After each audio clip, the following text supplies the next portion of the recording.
PTF civil service में आप सभी का स्वागत है। आज हम विशेष करके चर्चा करने जा रहे हैं जो एग्ज़ाम अभी हो रही है 10+2 BSSC या दरोगा की एग्ज़ाम है, BPSC 17वीं BPSC की एग्ज़ाम होने वाली है या BPSC टीचर की एग्ज़ाम होने वाली है। अब बात रही कि इसमें सब्जेक्ट वाइज सब्जेक्ट किस तरह की तैयारी करें। आज हम विशेष करके राज्य व्यवस्था से संबंधित टॉपिक पर चर्चा करेंगे कि कहाँ से कितने क्वेश्चन कैसे कैसे पूछे जाते हैं। अब कल के वीडियो में हम बताए थे कि राज्य व्यवस्था से संबंधित कहाँ से क्वेश्चन पूछे जाएंगे, कितने टॉपिक हैं, सारे टॉपिक का हम नाम लिखवाए थे। जैसे उद्देशिका से क्वेश्चन पूछे जाते हैं, संवैधानिक स्रोत से क्वेश्चन पूछे जाते हैं, संवैधानिक विकास से क्वेश्चन पूछे जाते हैं, संविधान में भाग कितने हैं यहाँ से पूछे जाते हैं, संविधान में अनुच्छेद कितना है यहाँ से क्वेश्चन पूछे जाते हैं। उसके बाद संसदीय व्यवस्था से भी क्वेश्चन पूछे जाते हैं, जैसे राष्ट्रपति, प्रधानमंत्री, राज्यपाल, मुख्यमंत्री, आगे आइए महान्यायवादी, नियंत्रक महालेखा परीक्षक, निर्वाचन आयोग, पंचायती राज व्यवस्था, संविधान संशोधन, ये सब प्रमुख टॉपिक है जहाँ से क्वेश्चन पूछे जाते हैं। और आज हम विशेष करके चर्चा करने वाले हैं कि संविधान की पहला टॉपिक प्रस्तावना से कहाँ कहाँ से क्वेश्चन पूछे जाएंगे। जैसे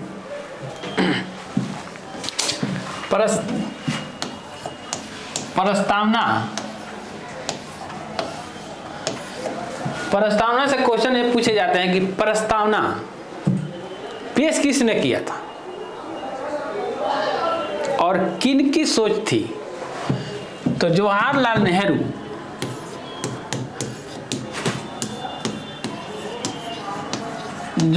नेहरू द्वारा 13 दिसंबर 1946 को प्रस्तावना का विचार लाया गया। अब बात रही कि प्रस्तावना कहाँ से लाया गया। तो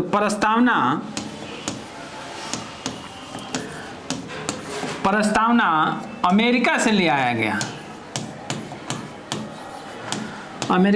गया। और प्रस्तावना की जो भाषा है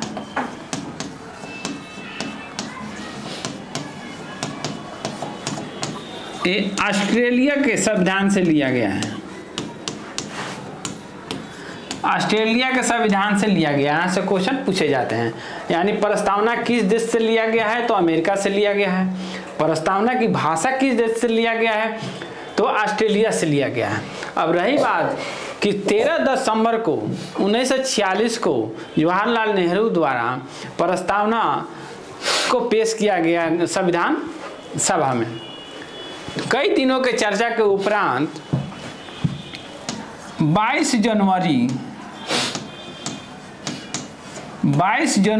1947 को प्रस्तावना यानी उद्देशिका को स्वीकार किया गया संविधान सभा द्वारा। यहां से क्वेश्चन पूछे जाते हैं।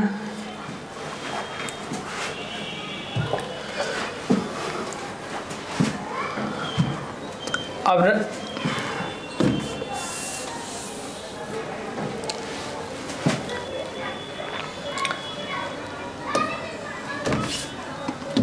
प्रस्तावना में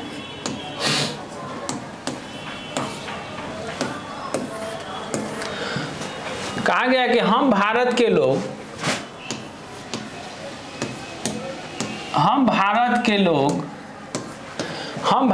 लोग भारत को संपूर्ण प्रभुत्व संपन्न समाजवादी पथ निरपेक्ष लोकतंत्रात्मक गणराज्य बनाने के लिए तथा उनके समस्त नागरिकों के सामाजिक, आर्थिक, राजनीतिक, न्याय, विचार आदि के लिए चर्चा किया गया है। कि यानी संविधान का जो स्रोत है एक कौन है, हम लोग यानी भारत के लोग हैं, यानी हम हैं। और यहां से एक और क्वेश्चन बनते हैं कि संविधान अंगीकार किया गया है, यानी संविधान अंगीकार किया गया 26 नवंबर 1949 को संविधान अंगीकार किया जाता है। यहाँ से क्वेश्चन पूछे जाते हैं। और संविधान पूर्ण रूप से कब लागू किया गया? तो संविधान पूर्ण रूप से 26 जनवरी 1950 को लागू किया गया। यानी संविधान पूर्णतः 26 जनवरी 1950 को लागू किया गया। अब रही बात की प्रस्तावना की,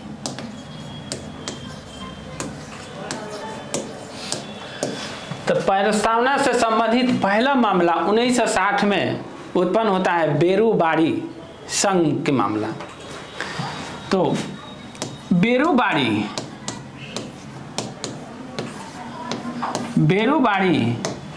संघ की मामला 1960 में सामने आता है। इसमें सुप्रीम कोर्ट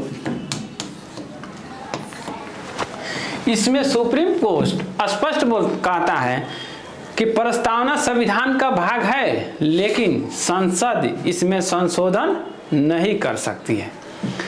यानी संसद इसके मूल ढांचे में संशोधन नहीं कर सकती है, सुप्रीम कोर्ट ने कहा 1960 में। फिर मामला आता है केशवानंद भारती बनाम केरल। केशवानंद भारती बनाम केरल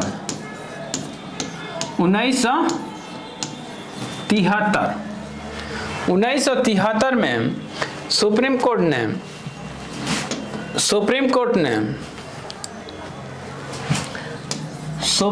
ने माना कि संविधान में संशोधन हो सकता है।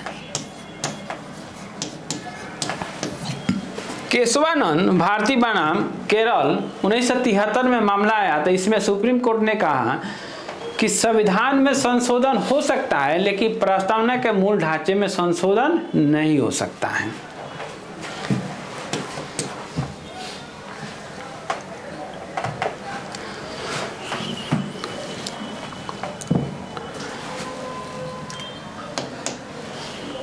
एन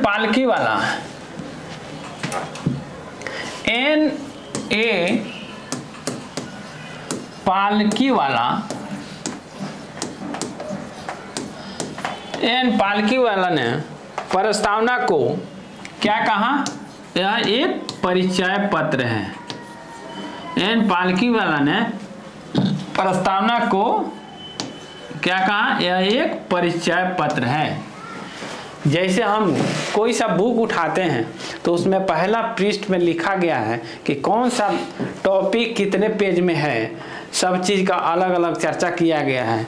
उसी तरह यह है परिचय है, पूरे संविधान का परिचय है कि संविधान किसके लिए लिखा गया है, कब लिखा गया है और संविधान का उद्देश्य क्या है। सारी चीज़ों को प्रस्तावना के माध्यम से बताया गया है।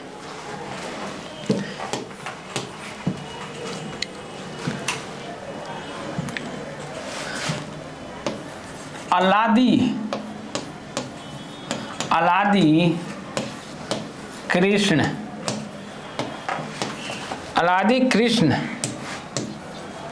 स्वामी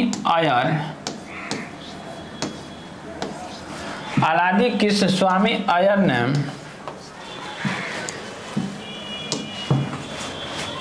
प्रस्तावना को कहा कि दीर्घकालीन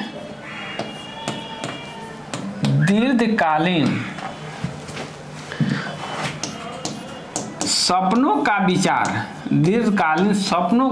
है। प्रस्तावना के बारे में अलादी कृष्ण स्वामी अय्यर ने कहा कि दीर्घकालीन सपनों का विचार है। यानी यह एक चीज एक दिन का उपज नहीं है कि हमने आया और सोचा और कर दिया, लिख दिया। ये बहुत सदियों से सोचे जा रहा था, जिसमें संविधान में कि क्या रखा जाएगा, क्या नहीं रखा जाएगा, किनके लिए लिखा जाए, क्या लिखा जाए, ये सारे चीज़ों पर बहुत दिनों से मंथनें हो रही थी। उसके बाद हम आते हैं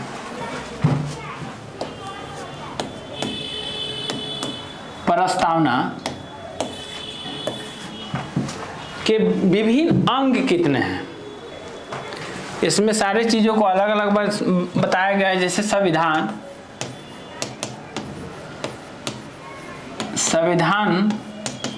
के स्रोत,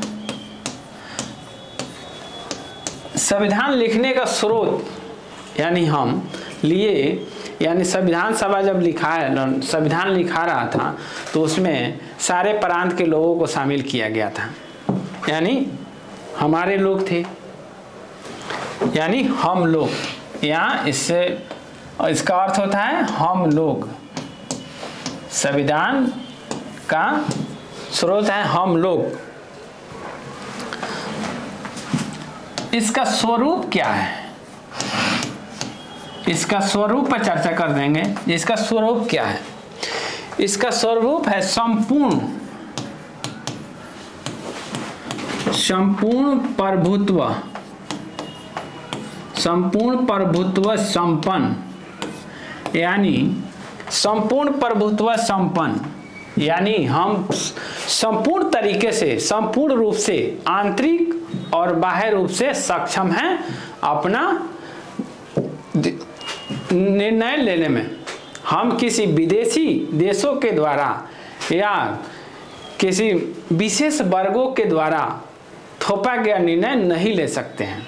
हम अब स्वतंत्र हैं आंतरिक और बाह्य रूप से। समाजवादी,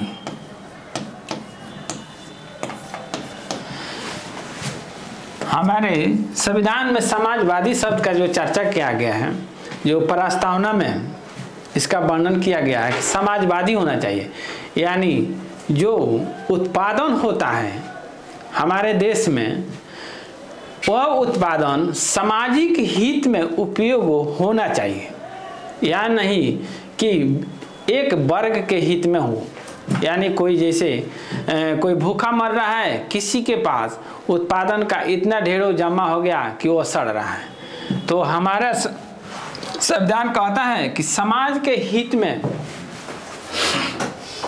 उत्पादन जो होता है उनके हित के अनुसार होना चाहिए और उसमें सबको ख्याल रखना चाहिए। पथ निरपेक्ष,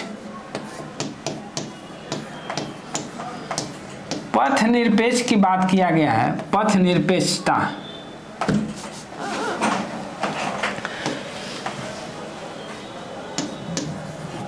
पथ निरपेक्ष यानी हमारे राज्य का कोई धर्म नहीं है। हमारे देश में कई धर्मों को माना गया है और व्यक्ति अलग अलग धर्म को मानने के लिए स्वतंत्र है, उनके ऊपर कोई प्रतिबंध नहीं है। पथ निरपेक्ष।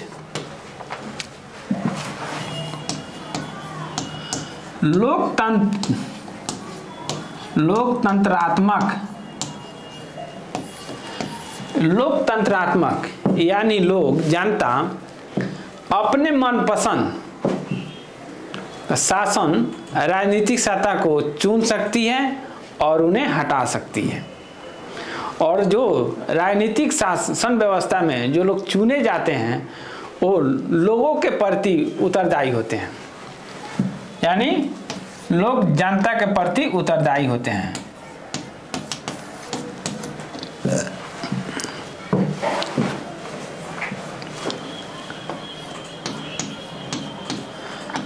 गणतंत्र, प्रस्तावना में गणतंत्र शब्द का प्रयोग किया गया है। गणराज्य, गणतंत्रात्मक व्यवस्था की जो बात की गई है, यानी हम पूर्ण रूप से स्वतंत्र हैं।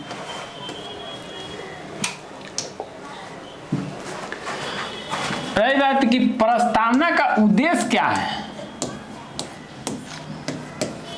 प्रस्तावना का स्वरूप देख लिए, अब प्रस्तावना का उद्देश्य क्या है। प्रस्तावना का उद्देश्य से क्वेश्चन पूछे जाते हैं हमेशा, इस पर ध्यान देना जरूरी है। न्याय की बात आती है,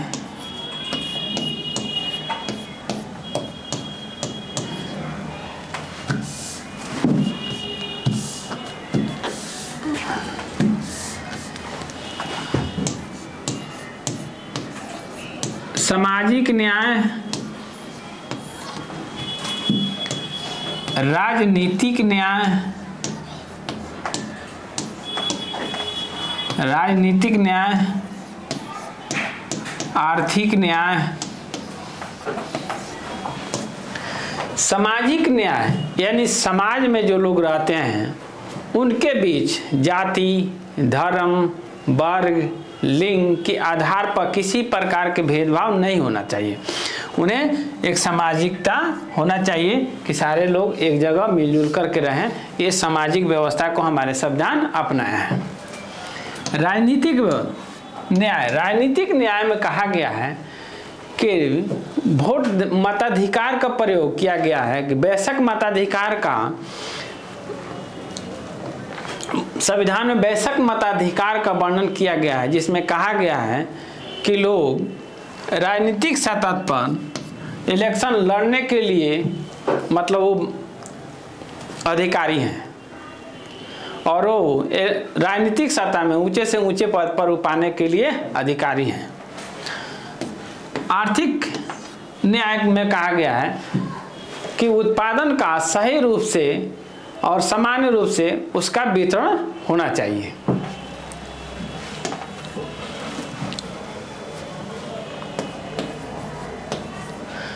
स्वतंत्रता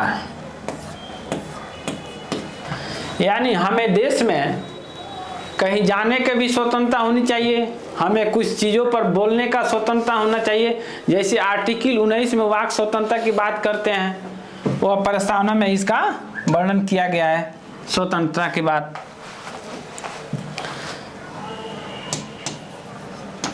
व्यक्ति की गरिमा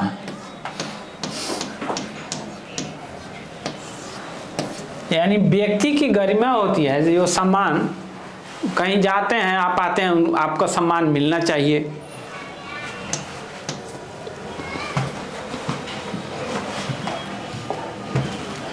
प्रस्तावना में ये कहा गया है कि अखंडता, व्यक्ति की गरिमा, अखंडता और राष्ट्र की एकता की चर्चा किया गया है। प्रस्तावना में व्यक्ति की गरिमा, राष्ट्र की एकता और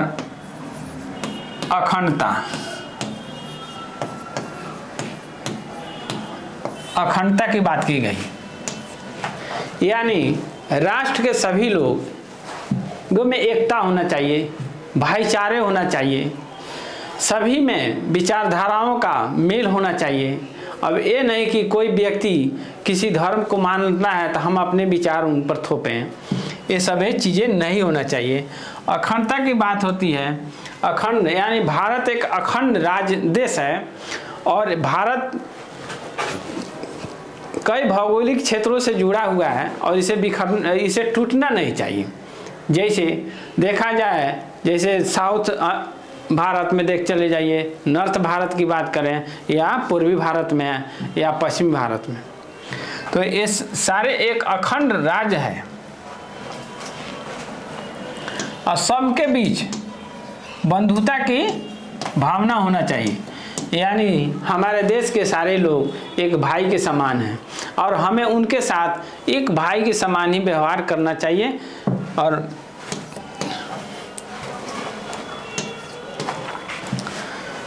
मैं उम्मीद करता हूं कि प्रस्तावना से संबंधित जो भी क्वेश्चन आएंगे उससे आप लोग अवगत हो चुके होंगे और इससे बाहर कोई क्वेश्चन नहीं आएंगे। धन्यवाद।